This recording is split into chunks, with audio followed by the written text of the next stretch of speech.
The city of love, of course, is buzzing at this time.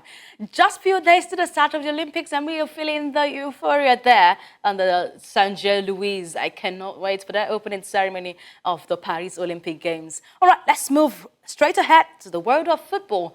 Women's football takes center stage, and it is the 2024 NWFL Super Six. 2023-2024 season for the NWFL Premiership Super Six continued with some thrilling action on Matchday 2. Bayelsa Queens and Rivers Angels, they both secured their first victories of the tournament, of course boosting their chances in the race for the domestic title this season on Monday.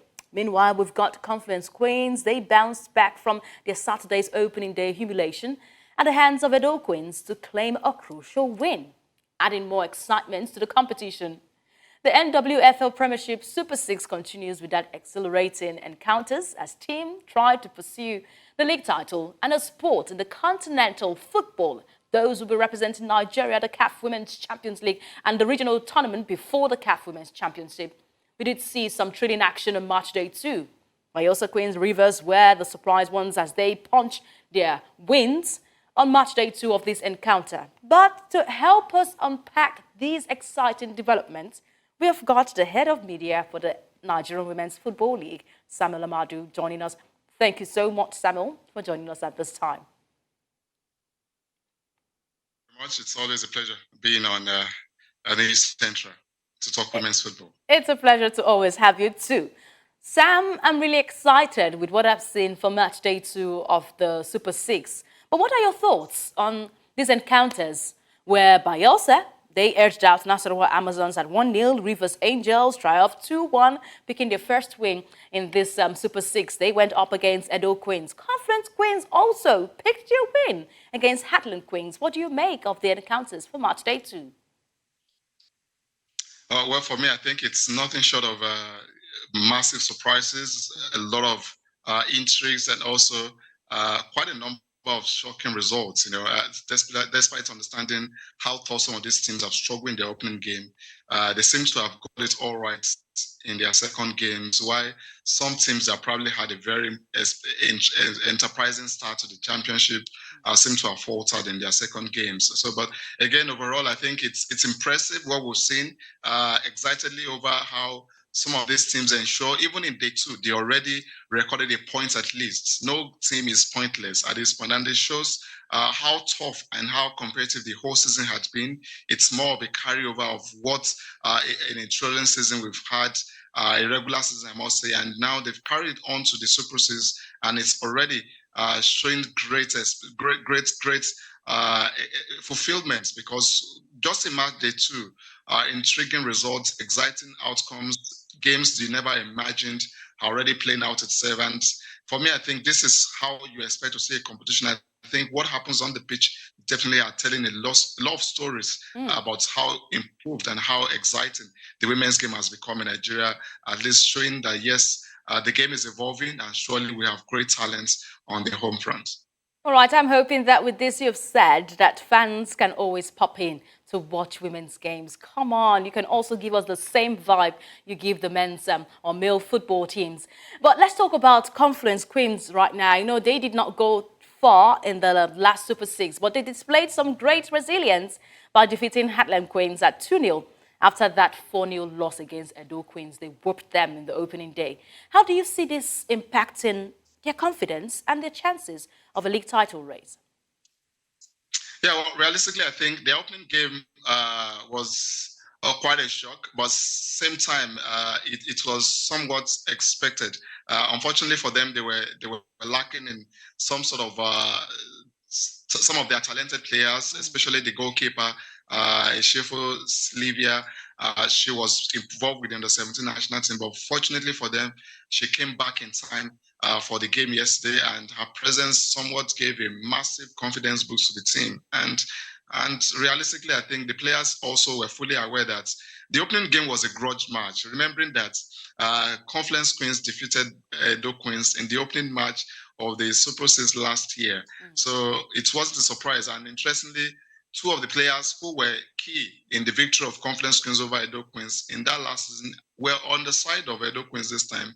featuring against Confluence Queens, and they were even the architects of the defeat of Confluence Queens. So obviously they were familiar players who knew Confluence Queens in and out, and no doubt they took advantage of their lack of quality goalkeepers, quality goalkeeping, and definitely made a mess of Confluence since that day. So I think obviously the team has recovered from that defeat, and with the return of their goalkeeper, they seem not to have struggled in the second game. Instead, they had great chance moving forward and really dare, and also finally pull off a shocker against Heartland Queens. And interestingly, these two teams are familiar sides in the league. They met twice in the regular season. Meeting now again was definitely no surprise, and they were able to give a great account. During the season, Confluence Queens had a good record against Heartland Queens. They drew away in Owerri and also won at home. So it's to tell you that yes, during the league season, Confluence Queens probably had the numbers against Heartland. So definitely now they were able to put that to count and at least show that yes, they were also an experienced side playing against Heartland, who are newcomers into the top Super Six, surely knowing that Confluence Queens are more or less the experienced sides, playing more or less their third, making their fourth appearance in the competition. Remembering that they were involved last time and also in the finals in Lagos 3 years ago. All right, they really showed it in that second day match for the NWFL Super Six. Let's look ahead right now, Sam. Ahead of Wednesday matches, what should we expect from the clash between Nasarawa Amazons and Rivers Angels, as well as the showdown between Confluence Queens and Bayelsa Queens?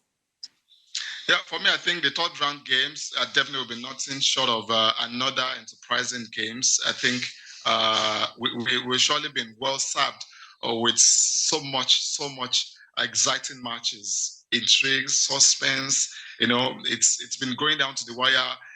9 minutes, equalizers, levelers, scoring, and I think we expect that to continue even through to the third and fourth, fifth games. But again, looking at how Confluence Tuesday came out, obviously, I must also put on record that going by how Confluence Queens lost scandalously to Heartland, to Edo Queens, the opening game. 5-1 to Edo Queens. Definitely, it was almost easy for any team to write them off, and that probably was a huge advantage for Confluence Queens, understanding that they seem to be underestimated, they seem to be considered the underdogs. But now they've pulled off a surprise win and now been seen as one of the giant killers of the competition. So it's definitely going to be a tough one. Seeing what Rivers did in the second game against Edo, and also how they masterminded their comeback against Bayelsa Queens. Surely they definitely will want to have a lot to offer in their third game. So I think it's looking up already for Bayelsa and Rivers Angels. Definitely will not want to see how best Edo could handle that defeat and possibly bounce back. But surely it's now going to be a mental challenge for all these teams. Surely this is where you need to see how best they can really bounce back and they can manage games. And I think this is the spirit of the Super Six, and that's what makes it unique and also different for the competition in the regular season. So at this point, we're saying that possibly we could say the women or the ladies are already been gradually being shipped out of the girls. So I think the third round of games will help us give us a clearer picture and show to us who are the real contenders and also probably who could be the pretenders.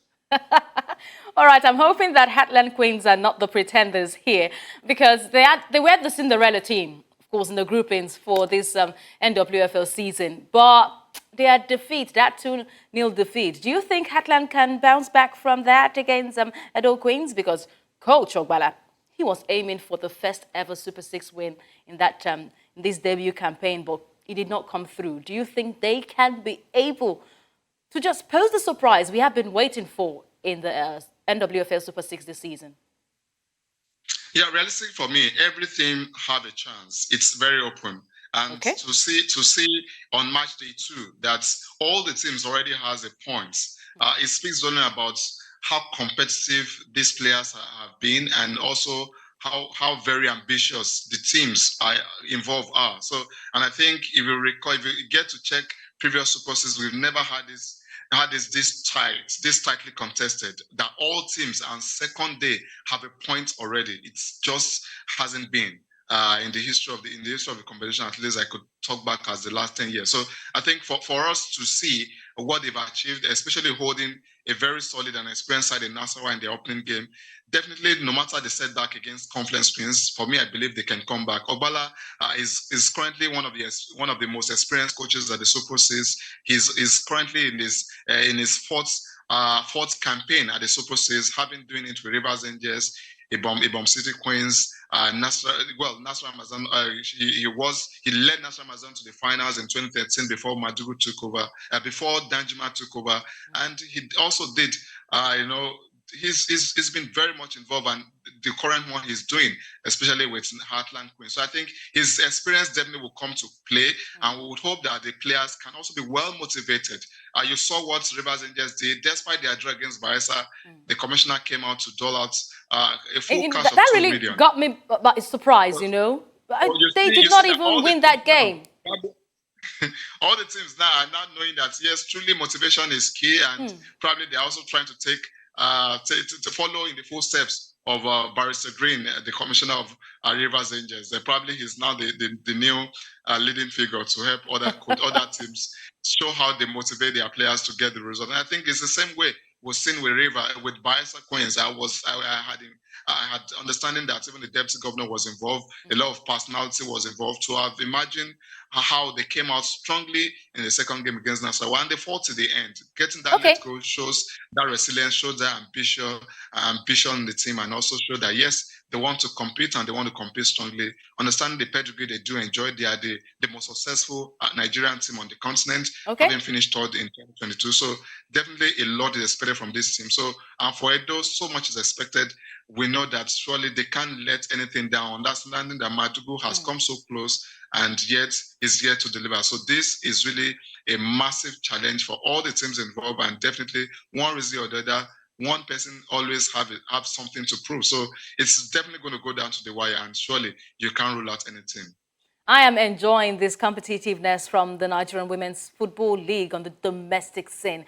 Samuel, I would like to get the comparison right now. I witnessed, of course, that last season Super Six in Delta State, but I'm seeing a bit of rejuvenation from this season's Super Six in Bayelsa State. Are we going to hinge this on the location of where the Super Six is happening, or there is a revamp of how people are now accepting women's football, having that initiative to support women's football? Is this the reason? Well, you may have to say that, and I think I won't ignore that, but I can't also take anything away from Bayelsa State. It's the first time they are hosting an event of this magnitude, and surely we'll have to give them all respect, all kudos for what they've been doing in terms of investment to women's football and also women's sports. And for me, I think this was definitely evident in how they assisted and inspired the team all the way to winning the bronze medal at the CAF Women Champions League in 2022 in Morocco. So definitely it was under my very eye. So I think the investment they've made in women's football and the consistency Bayelsa have enjoyed in the last few years, also been champions in one of our previous seasons, that was in 2022. It shows that yes, a lot is going right with the state Bayelsa, and definitely we believe it's important competition like this. I've been created to endear women's football to every community in Nigeria. It definitely should be what every government should look at. Whether your team is in finals or not, it's something that will help bring some attention to women's football and women enthusiasts in those communities. Why? Because the game is gaining global attention, is gaining serious awareness, and FIFA, especially at global level, are taking it seriously. Massive investments are made to the women's game. I think time has changed.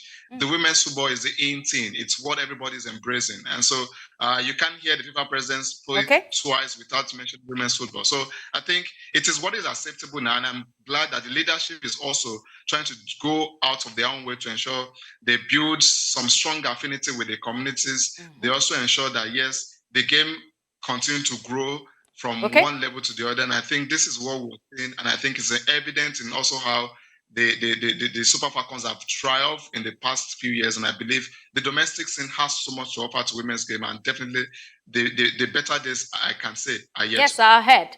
Of course, and the better days are here already, I would say. To hear this coming from a man, I'm filled with joy. Thank you so much, Samuel Ahmadu, not for sharing your thoughts alone, but for clamoring for support, soliciting for support for women's football and the Nigerian scene. Thank you so much for joining us on In the Game today.